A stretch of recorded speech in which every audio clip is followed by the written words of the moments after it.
You hear that? You hear that? It's silence. It's silence that normally comes right before a nuclear weekend in college football.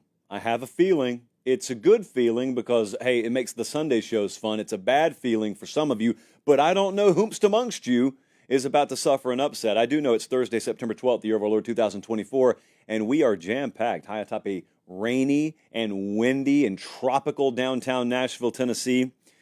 Yes, we had a tropical storm come on the shores of the Cumberland River earlier today, which is great because I have to fly out of here later tonight. We are proudly brought to you by Academy Sports and Outdoors. You know what the Thursday show is all about. The Thursday show is about scanning the landscape and finding the upsets. And specifically, I'm going to circle some games tonight, and I'm going to tell you how nervous I am. And the old upset alert meter has been pegging a lot of outright upsets so far this year. It's been a treacherous segment that we do on Thursday because it's been very prophetic.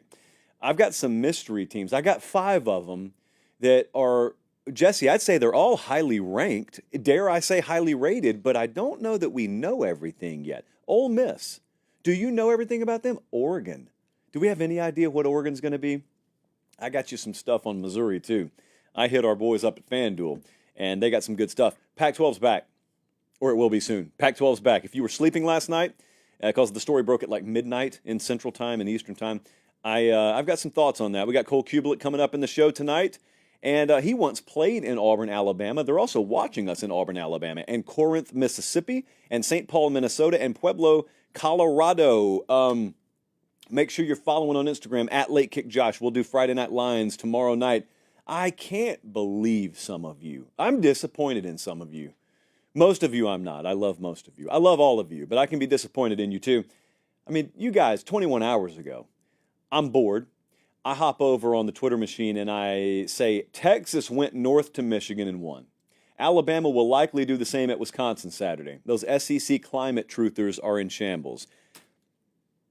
I'm clearly talking about our friends up north who complain that Southern teams never have to play in the cold weather. I have forgotten more about weather than most of you know. I am keenly aware the average high temperature in Ann Arbor, Michigan this time of year is in the 70s. I know it's going to be in the 80s in Madison this weekend. I know these things. Many of you didn't realize I did in the replies. And some of you know better. Some of you are longtime viewers of this show, and you had that hook planted firmly in your lip, and you fell for it. And I'm not going to call names out. There's no need for that. It's not that kind of show. But just know, about once or twice a year, I'm going to throw out the kind of stuff that 3-year Letterman does every day. You got to be ready for it. You also got to be ready for upsets. Let's dive into the show today. It's still kind of daytime. We started the show early. The Week 3 upset alert meter is probably going to be going crazy Saturday because it's the kind of day where the casuals tell you, this is not really a big Saturday. Babe, if you want to go to Home Depot, this is the Saturday to do it.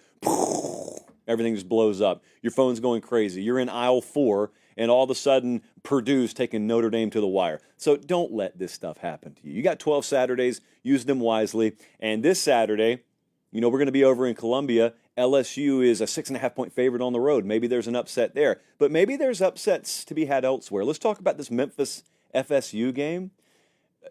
The other night, we were speculating wildly what the line on this game would be, and it ends up being FSU minus 6.5. This game's in Tallahassee, so you're factoring in home field there. There was once upon a time a perceived 16 to 17-point gap, neutral field preseason between these two teams, and now it's vanished. FSU's still favored. How nervous am I about this? 9. I am 9 nervous on the 1 to 10 scale. FSU's off a bye week. Now, in normal world, in normal college football, when you got a normal team that tastes its own blood 2 weeks in a row and you get into a bye, they should come out of the bye week shot out of a cannon, right? That's how it should be. But if you've got a team that's not made of the right stuff, then I have no idea. You could come out flat as a pancake out of your bye week. We know we don't have to worry about that with Memphis. We know this is the team I picked from the G5 to go to the playoff. A lot of other people did as well. The FanDuel odds heavily favored them, and so this is their shot. So you won't have to worry about flatness there. Seth Hennigan at quarterback for Memphis versus DJU. Who you leaning? I'd lean blue over Garnet and Gold there. Mario Anderson, running back, about 6.3 yards per carry so far at the tailback position for Memphis, and that's important Here's an advanced paper popper of a stat. Well, it's not an advanced stat. I'm just giving it to you in advance. FSU's run defense, 123rd in the country on the young season. College football playoff ramifications on this game. You could have seen that coming in the preseason. You probably would not have known who the ramifications were going to be for. So that's a 9 on the nervousness scale for me on the upset alert meter. What about this Notre Dame at Purdue game? You know, Notre Dame plays Purdue. They're favored by 9.5 at FanDuel. Everyone just assumes, well, you know, they got outgained by 100 against Northern Illinois at home. They'll just get right this week. I'm not so sure. So I've got a 7.75 on the upset alert concern meter because we do have to go by the quarter point on this thing, even though it's make-believe and we had created it. Purdue, this early in the season, also already rested. They're off a bye. They're at home. And I'm going to do the same thing I just did for Memphis FSU. Which of these quarterbacks are you taking? You saw Riley Leonard already a couple of times. Hudson Card, for those of you who don't know, is at Purdue, used to be at Texas. And so what if, again, we have the underdog with the quarterback edge here. Now, we know coming off a loss like Notre Dame just had, we know what the response should be. You don't always get what you should get. That's not a Meemaw quote. That's just flat-out reality. College football teams do not always deliver the way they should. Remember, there's a much lower margin for error with Notre Dame because even if they are dialed in, they're just not scoring a ton of points. It's just not the profile of this team. Notre Dame off losses, the last 6 times this team lost, they are 6-0 with a plus 18.3 point per game differential. So they have responded. The profile of this team is one that responds. Purdue can run the ball. And if Purdue starts running the ball like Northern Illinois did to the tune of 190 yards on the ground, then they shorten this game, which means less possessions, which means you got to make the most of them. And this is not an offense that I trust to be clicking right now, so I am mildly to moderately concerned about Notre Dame on the road. I'll tell you another one. Let's go to Norman. Tulane is in town the week before Oklahoma welcomes in Tennessee. Everyone's already looking at Tennessee at Oklahoma. It's their first SEC game. It's the conference opener, I believe, for both teams. It's Josh Heupel coming back to Norman, and there's this pesky little detail that Tulane is actually who you're playing this weekend. Tulane tasted it last week. Tulane got close. Tulane, in many people's minds, should have beaten Kansas State. We don't believe in that phrase on this show. If you should have won, you would have won. They had a really good chance to win, and it slipped through their fingertips. So now they go to Oklahoma, and they are a 13.5-point dog at Oklahoma. Oklahoma is badly banged up. Offensive line, wide receiver, they are badly banged up, and I feel like the collective mentality from our Oklahoma folks is let's just get through this game. Find a way to get through this game, maybe get some guys back, and then we'll take our chances in conference play. I'm not saying that's Brent Venables' mentality. I'm saying our Oklahoma folks, that's their mentality. And if the team's mentality mirrors that, then you could look at a fourth-quarter dogfight. You could look at a fourth-quarter dogfight no matter what because Tulane's just good enough. John Summerall is just a good enough coach. And they'll have it dialed up here because as much as we talk about Memphis being the G5 candidate, Tulane's got a shot still to be the G5 playoff candidate. Oklahoma, 131st in the country in third down efficiency right now. You better extend some drives. You don't want happening to you what Florida State had happening against Boston College, which is where you go 3 and out a few times, they put together some sustained drives a couple of times, and all of a sudden the critical game metrics are tilted so heavily against you, and then those injuries start to rear their ugly head, and you let a team that tasted it last week really start to get their hands around the idea that we could pull this upset off. It has happened before. This is a 7 on my upset alert concern meter. Nextly, as I sometimes like to say, let's go to Fort Collins, Colorado. We have Colorado at Colorado State. Now, Colorado is a 7.5-point favorite. This is an 8.5 on my upset alert concern meter. I am very concerned for Colorado. This game last year was a circus, just insane. It went to double overtime, if I remember correctly. Colorado ends up winning, but not before Colorado State had time to commit 17 penalties. And they were -2 in the turnover battle, and they still took it to overtime. So now they are being handed 7.5 points at home. There is no way to mask this. There's no way to sugarcoat this. This is hatred. It's a beautiful thing. in sports. Hatred amongst your rivals is a beautiful thing. As long as it doesn't extend off the field, it's a beautiful thing. The toughness edge will matter a lot in this game, and I think it's edge Colorado State.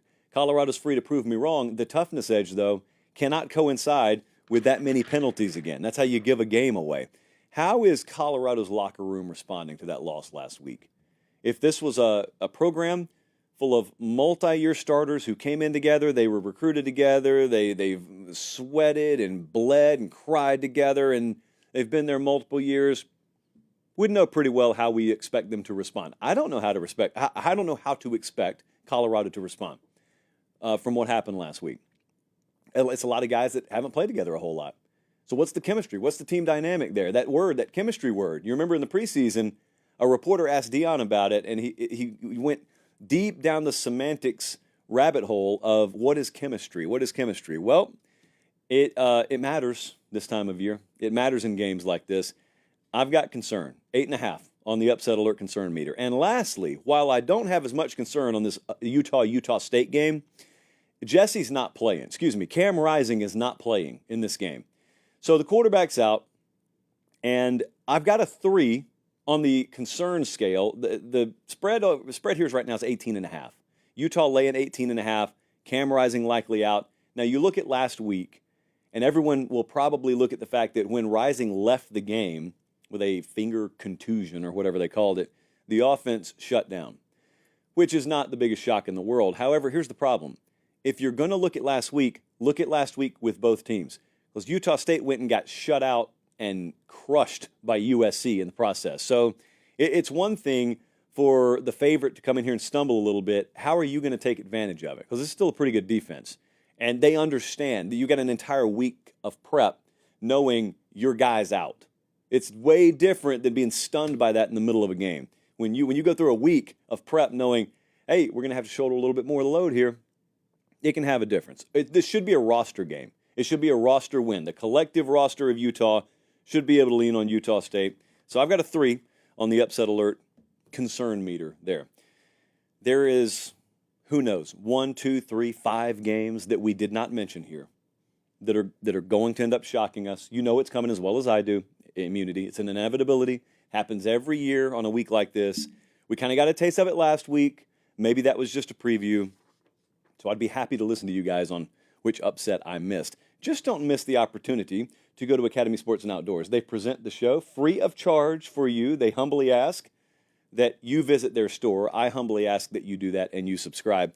We're going to have great tailgating scenes all over the country this coming weekend. I'll be in Columbia, South Carolina. We'll have a great tailgating scene unfold there. There's an Academy on every street corner in South Carolina. So no shortage of Academy tents and Academy chairs and grills purchased from Academy, and all sorts of different odds and ends that you can use for your tailgating experience. You can also go there and you can shop for clothes. You can go there any of the fall sports that are cranking up, and you can get yourself and your younger ones stocked up for the journey ahead this fall season. Academy has been with us for a long time. We appreciate them every bit as much as I make it sound like we appreciate them. And if you can't get there in person, academy.com has you hooked up. All right, let's move merrily along, briskly along. I appreciate you guys being tuned in. I know sometimes we start at atypical hours. Like tonight, I've got to catch a flight because I need to be. I haven't mentioned this. I have to be in South Carolina tomorrow for a couple of, we'll call them appointments, and I'm going to show you what they are. Earlier today, I tweeted out, I got 2 appearances to make tomorrow morning in Columbia, and you will never guess what either of them are.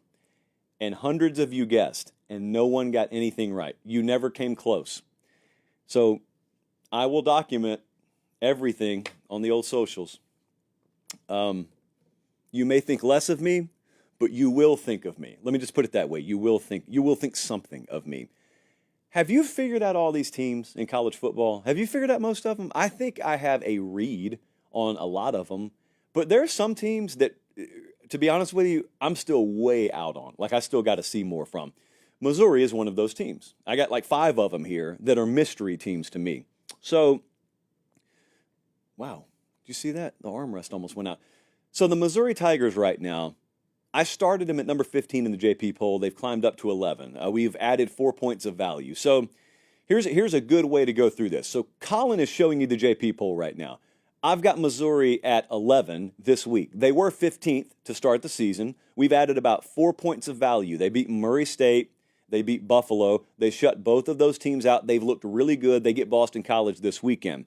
So the JP poll's sitting at 11, and all that's meant to do is show you what the model thinks about Missouri versus other teams if they played on a neutral field today.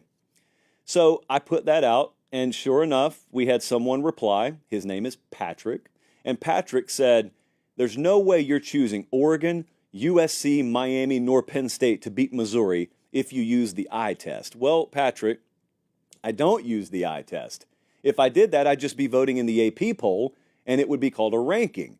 But we do power ratings, and therefore I really don't care about my gut or my eyes so much. I just care about who would be favored on a neutral field, and I've got great news for us and bad news for you, Patrick. You don't have to take my word for it. Because as you know, we've partnered with FanDuel Sportsbook, and they're just one call away. I hit David up. I said, David, have the traders run me these 4 games. Tell me Missouri versus Oregon, USC, Miami, Penn State. Neutral field today, what are the numbers? Missouri is a 7.5-point dog if they play neutral field today against Oregon. They are a 1.5-point dog against USC if they play neutral field today. They are a field goal underdog against Miami, neutral field if they play today. And according to FanDuel Sportsbook, Missouri is a 3.5-point underdog against Penn State if they play neutral field today. Patrick, you would be free to bet money line and take those points any which way you want. But if you think it's a crazy concept that Missouri may be a short underdog versus those teams, don't just yell at me. Yell at the folks who actually hang the numbers for a living and built those beautiful buildings out in Las Vegas, because they happen to share my opinion on that. Was that too forceful? I don't think it was too forceful. I just am so glad that we have FanDuel at our back now, because it used to just be I had to defend myself on an island here, and now we got the biggest sports book in the world that can say, yep, no, he's right. He's right. It's not a guarantee they'd lose the games. It's just a guarantee they wouldn't be favored, and that's all we care about in the JP poll. Now, Missouri's got Boston College this week. Here's the good news, Patrick. I think you will win and cover against Boston College. It's one of our best bets. We put it on the Ramen Noodle Express, powered by FanDuel, as it turns out. So look at that schedule. Oh, it gets so tasty. They've got Vandy after Boston College. Then they go to A&M and UMass. Yes, that's a real thing. Missouri's playing a real game at UMass. Auburn. I mean, they got at Bama. That's the first one I know that really catches your eye, and it's not till the week of Halloween. So I'm saying Missouri is a mystery team, not because I think they're bad. It's because there has been no opponent so far that would adequately test them where we really get to learn about them. LSU faced USC in week 1, so we learned about LSU. We haven't learned much about Missouri. Next up, a team that's been taken to the wire a couple of times. Oregon struggled against the entire state of Idaho. They got by Idaho 24-14. They got by Boise 37-34. The offensive line's not settled here, which is the crux of why they're still a mystery team to me. 2.96 yards per carry for Oregon this season so far. That's 113th in the country. They were 3rd in the country in that same stat category last year. So that's a drastic change. Oregon cannot be a full version of themselves if they can't run the ball effectively. Very few teams can, by the way. So I'm not giving up on Oregon. We've bumped them a little bit in the JP poll, but I have not given up on them. I just think some teams need a longer runway.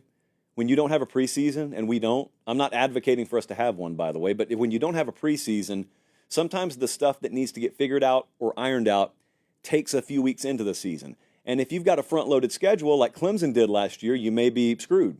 If you've got a back-loaded schedule like Oregon, you have some time to figure things out, but it doesn't mean you want to mess around. You don't want to play with your food, as they say. You want to eat.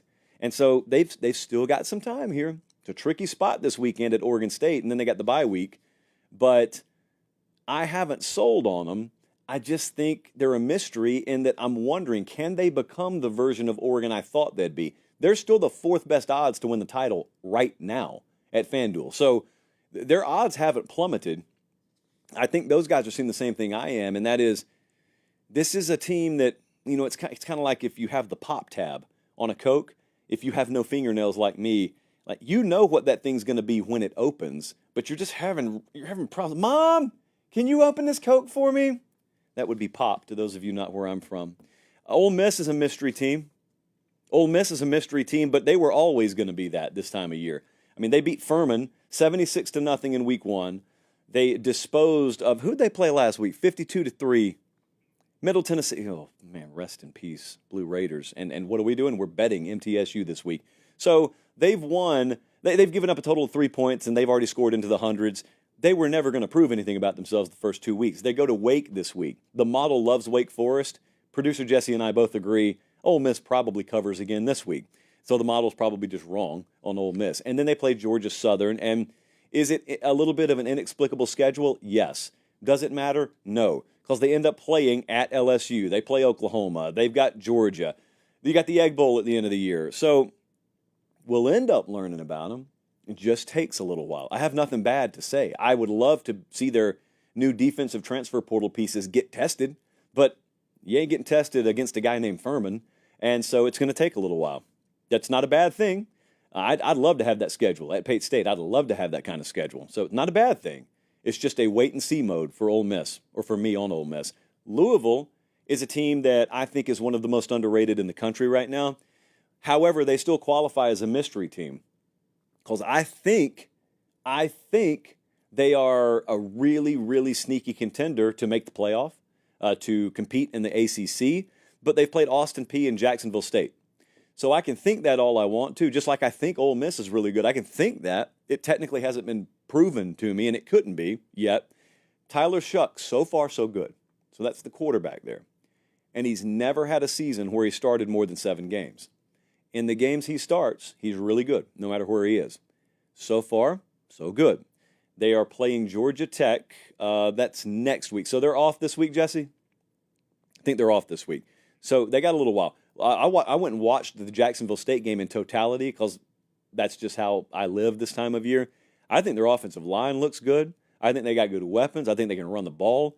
It is a portal-laden team. And in this sort of feast or famine mode we're in with the portal right now, you're going to have some teams that kill it, like Florida State did last year. You're going to have some teams that strike out, like Florida State this year. Louisville may be sort of a last year FSU team. They got the third best odds to win the ACC right now. So keep an eye on them. And I'd throw Penn State in here too. I think Penn State's a little bit of a mystery team. They beat West Virginia in week 1, which was great. And Drew Aller had a really good passing day, and that was great.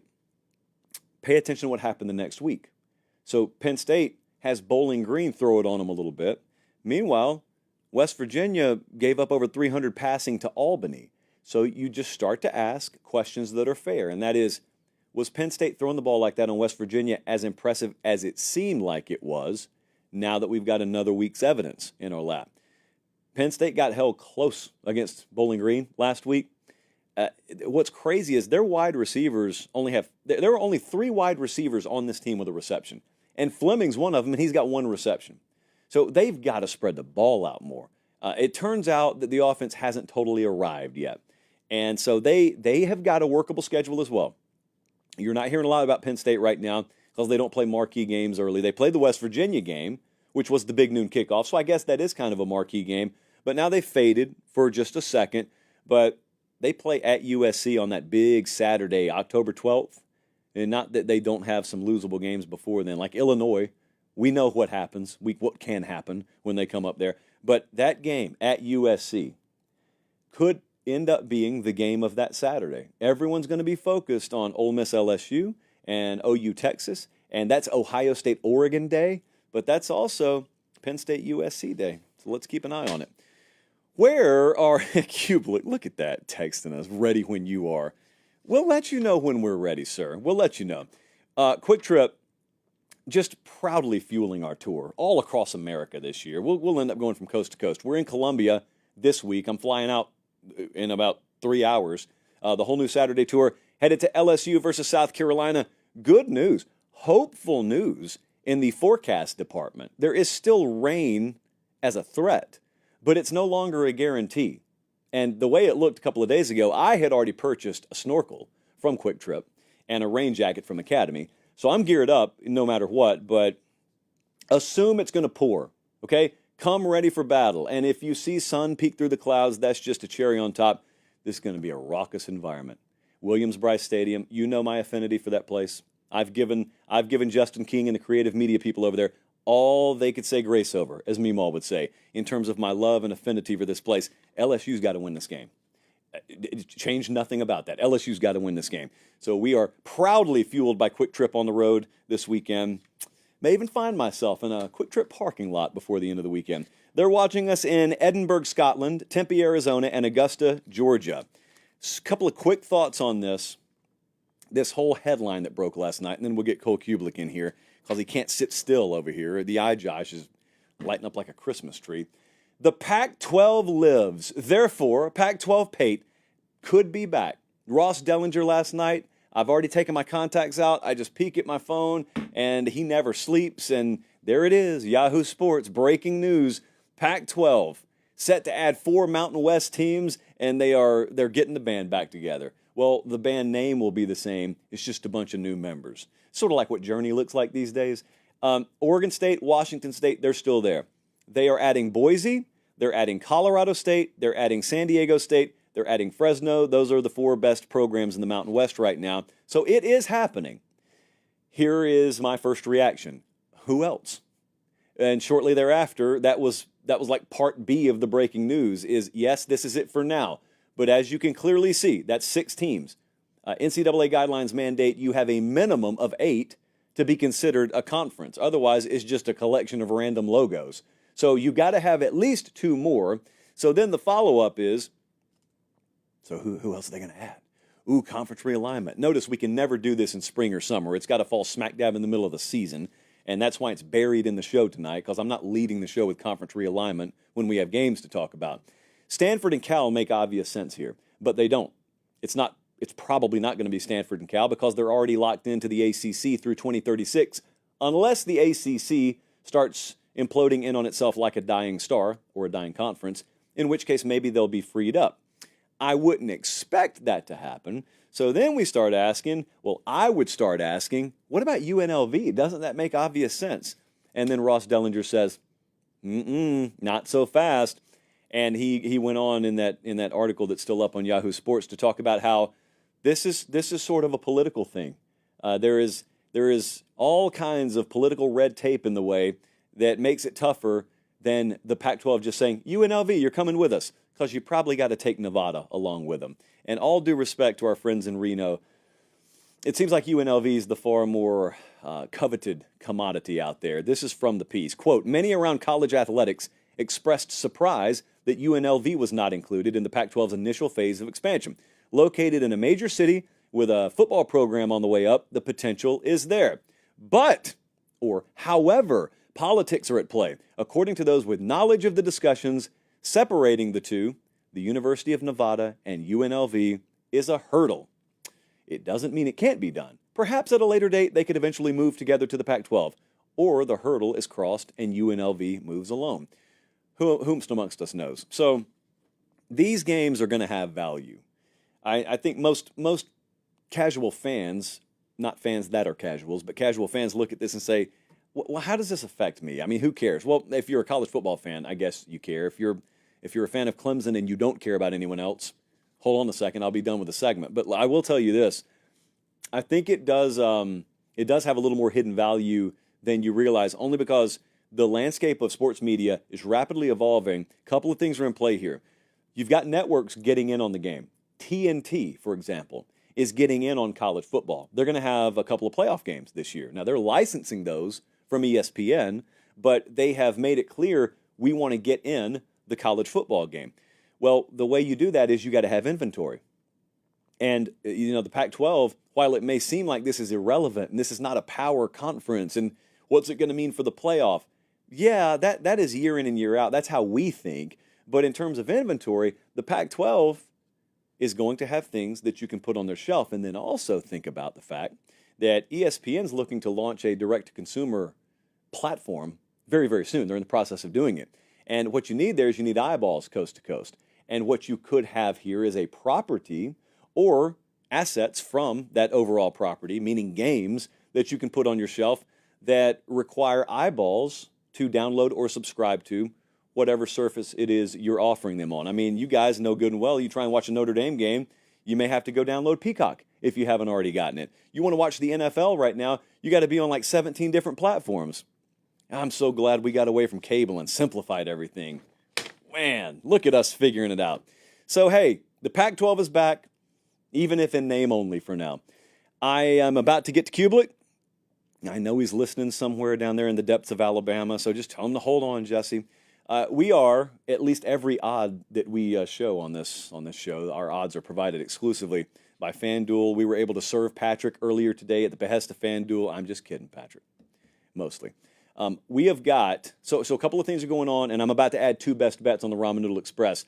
So this thing is still good. I haven't mentioned this in a couple of shows, but if you're a new user over there, FanDuel.com/CFB promotion, by the way.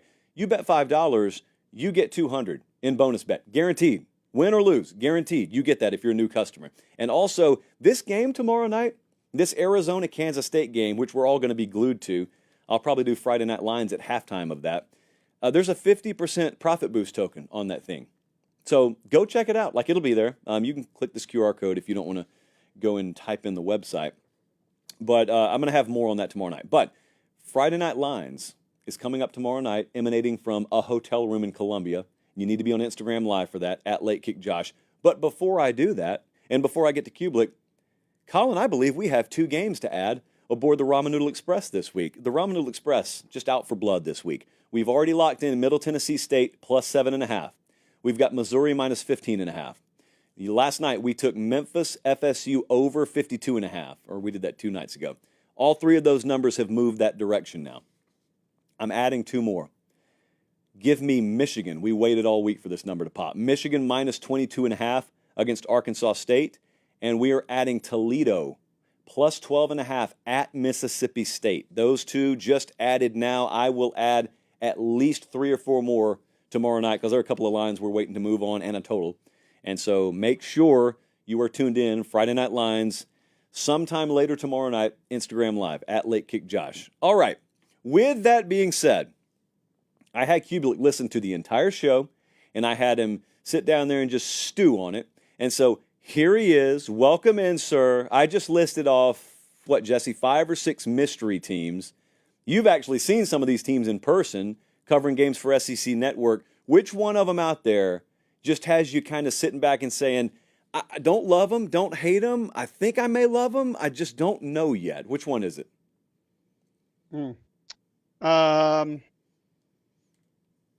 There's so many teams. Do I have to go with yours, or can I go off the board? No, I would welcome you going off the board.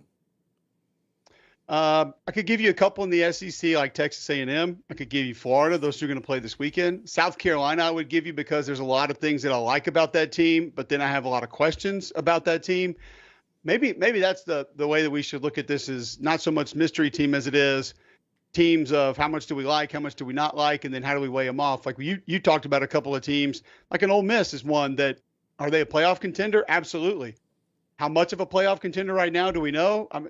Jackson Dart's completing 30 consecutive passes, opened up the game with 24 straight, but we know who they've played against. I have a hard time really judging exactly what they are based on that. I think they've allowed under 100 yards rushing in 2 games. So I don't know exactly what they are just yet. So that could be a long list of teams that I think are still a mystery to me, or that I like a lot of, but also have serious question marks as to what they really are. Now, Brady's in the live chat, and he just wants to get you in trouble, and I'm all for that. So I'll ask you, because I got caught talking about this on Crane Show the other day. They asked about the Florida job, which is not open, and then they asked about the Lane Kiffin rumors, which circulate with every single job opening that pops up. It is my opinion, in an alternate universe where that job came open and Lane were offered the job, that he's not turning that down. So in terms of job comparison, in 2024 college football, Florida, Ole Miss, is Florida still a level above that Ole Miss job in your mind?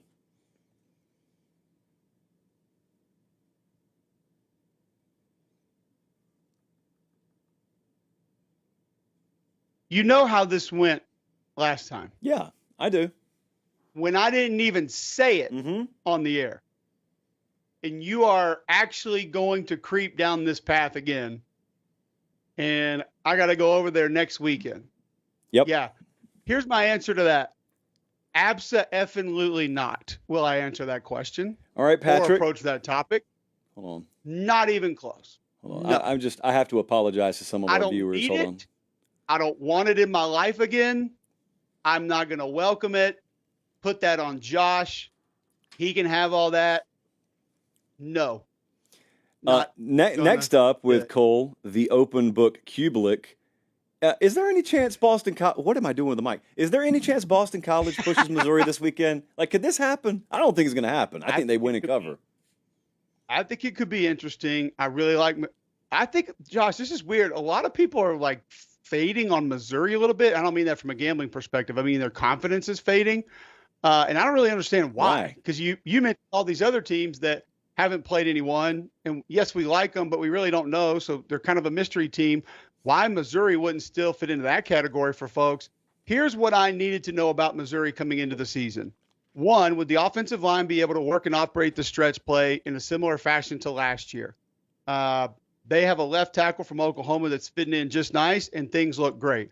The two running backs that they got, Marcus Carroll and Nate Noel from Georgia State and App, they're fitting right in. They look fantastic. The next thing I needed to know, could the defensive line still be disruptive? They've done that. Johnny Walker and company can still get into the backfield. And then was that secondary going to get ball carriers to the ground at a rate that they did a year ago? Because they were elite at that last year. Go watch Burks, number one, for Missouri, come down and play the run.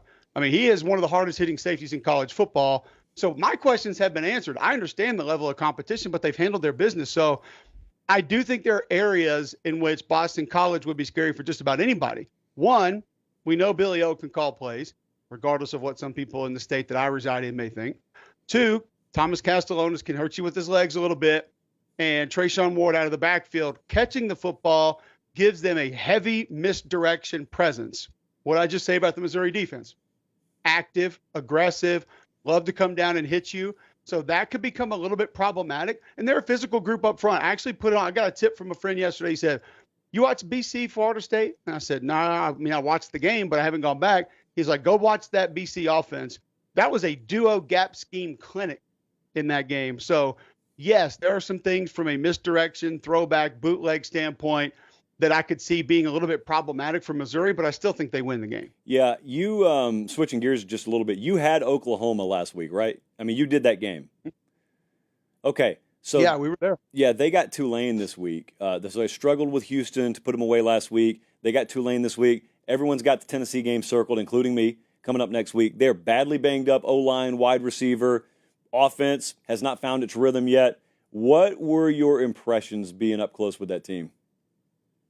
There were parts of it, Josh, that absolutely lived up to the hype. I think Deion Burks is still not really 100%, but just seeing him in person, the explosive capabilities are there. Actually seeing the physical tools of Jackson Arnold in person, impressive. Now, did he play a great football game? No. Did I have maybe a few more questions about him as a college quarterback right this second? Yes. And I think that most people have completely swiped left on the fact that he hasn't even started 4 games in his career.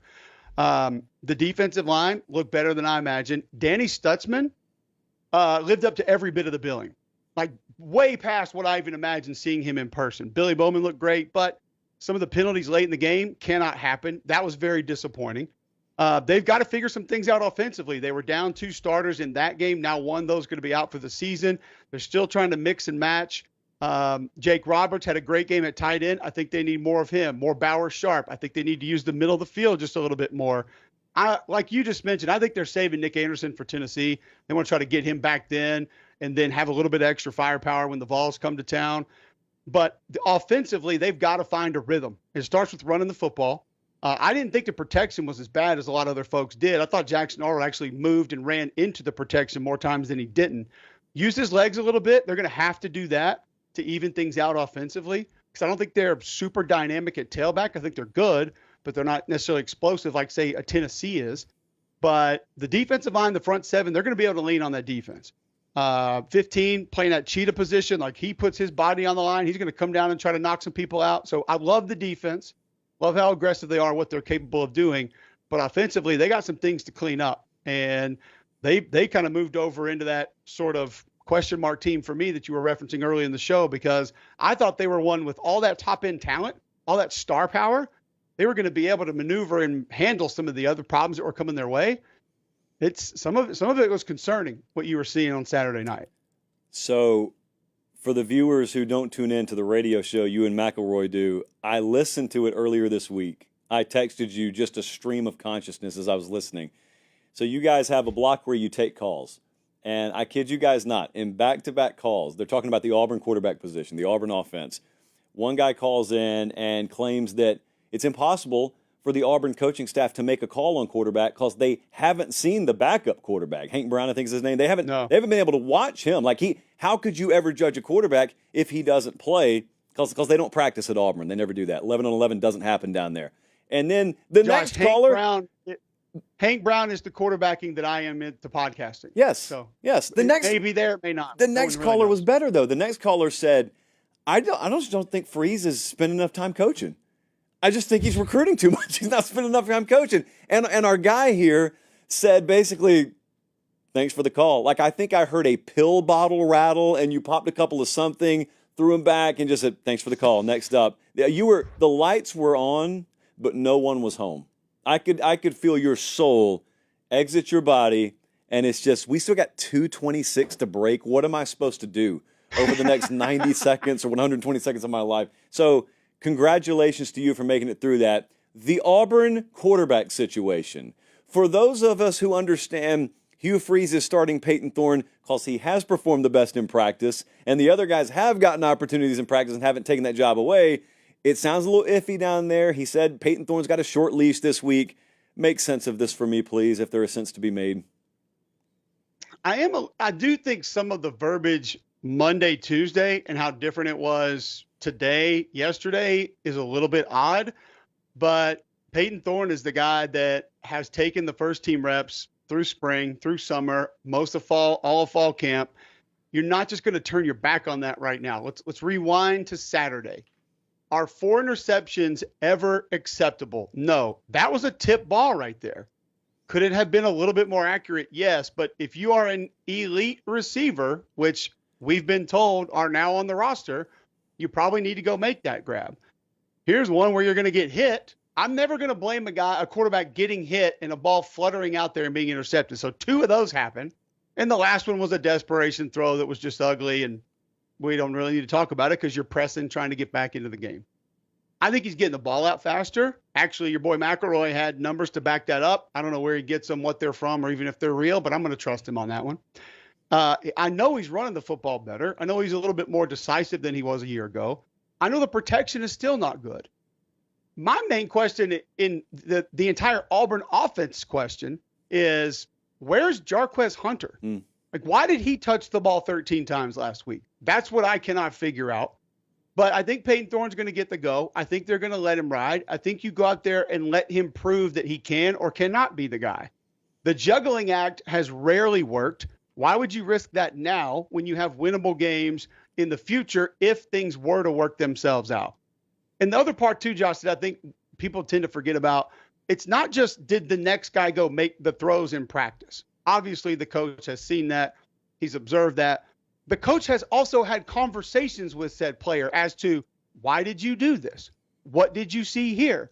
What would you do against look? How would you handle that front? How would you handle this coverage?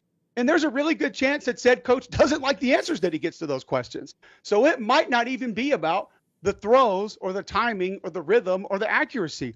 There's a lot of other things that are involved. So I think Payton Thorne's your quarterback for now, but I also think Hugh Freeze has got to say some certain things to satisfy the fan base, because most people in a situation like this, their mind is made up. That's why when you heard me on the show this week and people want to go into and talk about it, I can tell that they have their mind made. I'm not going to address it. There's no need to talk about it. When somebody calls in and says, when's the next guy coming in? Okay, we're done, because I know you're done. So why should we debate it? There's no need to. Most people have made up their mind. So I'm not going to have that conversation. I know that a lot of you live in Nebraska or upstate New York or Olympia, Washington, and a majority of that radio show you guys do is predicated on South and Auburn, Alabama. But I'm telling you, first off, and this is real talk, and I don't like doing this a whole lot with you, but it is like really great in-depth football talk. I'm done with that. But the other part is, it can kind of be a low-key circus sometimes. There's a great rotation of guests that come through there, But the calls, I told you, I normally fast forward through the calls. I'm not fast forwarding through those calls anymore because I never knew it was like that. I've heard Feinbaum's callers. I didn't know what the callers were like on this show. Is that normal, or did I happen to catch it on a good day? The best one, and I took your advice today, and I just kind of blocked off 1 or 2 segments for calls, and I said we'll do it there. We will let people interact, and then we're going to move on. And the caller's name was, and I hate doing this. I hate giving people the nickname.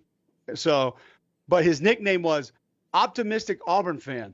And so I click line 2, Optimistic Auburn Fan, you're in. What do you got? And he literally, Josh, goes into, hey guys, I'm over Peyton Thorne. Like, this thing can't work. I just, like, what would you do if you were the coach? Because this obviously is not going to happen. And so my only response to how can you reference yourself as Optimistic Auburn Fan when you've ruled it out? You know it's not going to work. We just got to move to the next thing. So there's nothing wrong with letting a little bit of the circus in every now and then. Everybody needs to know that a little bit of crazy exists. Yeah. And we try to give you just a taste of that every day. All right, I'm petrified for Florida State this weekend. I put them on a 9 on my upset alert concern meter. I think Memphis has the better quarterback.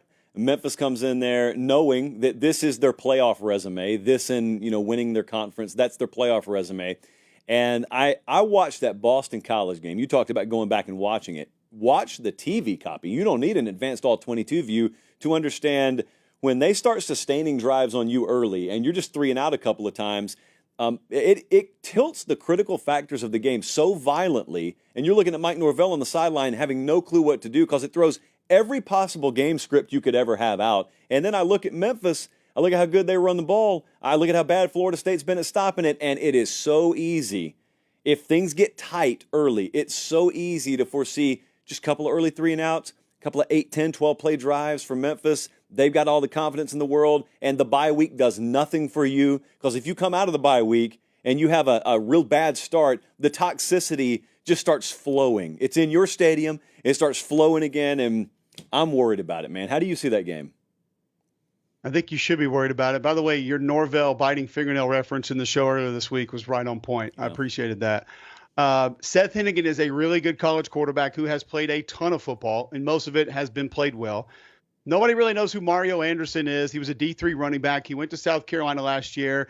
He wasn't the first guy early, but when South Carolina started to kind of figure out how to run the football last year, he was the guy that helped make it go, and it was mostly in the stretch play, so the outside zone play. Well, whether it's Norvell, Silverfield, any of those guys that have been around that group, they're going to run stretch play, and then they're going to run counter, and then they're going to run power, and he can do all of those, and he knows how to hit it. He's a little bit shorter, but he has good vision, and he knows good patience and when to wait and when to hit it. The thing that worried me most about Florida State's defense is how they got pushed around. Now, when they're rushing the passer, like the fun stuff, like getting it off the edge, like they're really good at that. You can tell they like to do that. The hard stuff, like taking on double teams and striking and shedding and allowing your linebackers to flow over and make plays, it doesn't feel like they like that a whole lot. And that would concern me in a game like this, especially. But on the flip side, Florida State's got to find something offensively. And the inability to even attempt to push the ball down the field in that game against Boston College absolutely has to change. I don't care if it's just, hey, guys, we're just going to throw a Hail Mary twice a quarter or once a game. More things have to happen more than 10 yards down the field because I think it makes it too easy to defend. They still do have weapons. I think they can still challenge you in those ways. But your quarterback's got to find some confidence, and you got to find ways to put him in situations to be able to win. Like they are, like moving the pocket a little bit. It's something I think you can be successful with. You just got to get guys out of his face, and that's what I think Florida State's had an issue doing this year. You are driving to Knoxville, is that right? You're driving up there, or are you flying? Was going to drive, now going to fly at 5:30 and do my radio show in Birmingham from a minute suite in Hartsfield, and then fly to Knoxville. I am considering driving from Knoxville to Charlotte after the game. Yeah. I don't know if that's a good or bad idea. Well, what time's that game kick off? 6 o'clock? Oh, no. We're 7:45 Eastern. Oh, that's right. Yeah, different time zones. All right. Well, Cube Show, you guys had moving pictures this week, not a still photo. So things have come a long way over there. Actual live video. Well, not live, but I mean recorded video. We're moving up in the world. We have invested tens and 20s of dollars into our technology. And it's paying off. Every cent of it is paying off. Cole Cubelic, you can catch him Kent State, Tennessee this weekend, and we'll be kind of close to you, but not close enough where we'll run into each other. Appreciate it, sir. Next Thursday, same time as always. Have you picked LSU South Carolina yet? Yeah, I went LSU to win and cover. I hyped it up, gave a great rousing message, borderline pep rally Tuesday night to the South Carolina fans, and then I just went LSU win and cover. I got all my bases covered. What is the strength of the LSU football team? The strength of the LSU football team should be throwing the football. Should be. But if you went player position group, what's the strength? Offensive line. Yeah, do you see this? Do you see the air quotes? Yeah. Supposed to at be. least you're right. Air quotes or not, you're right. What a teaser. All right. I got to get out of here, sir. Appreciate it. Are they going to let you take off with all this You wind can't be going on serious right now. Like, I have got to go. I got to catch a flight. Stop talking. Bye. Bye. See, if we weren't live, Colin, we just cut him, but we can't. We're just obnoxious. Appreciate Cole Cubelic. Appreciate you guys. We are off to South Carolina. That's where we're off to. We're going to have a really fun couple of days over there. Make sure you're following on all the social channels. Now, you know right now, Twitter is Josh Pate CFB. Instagram's at Late Kick Josh.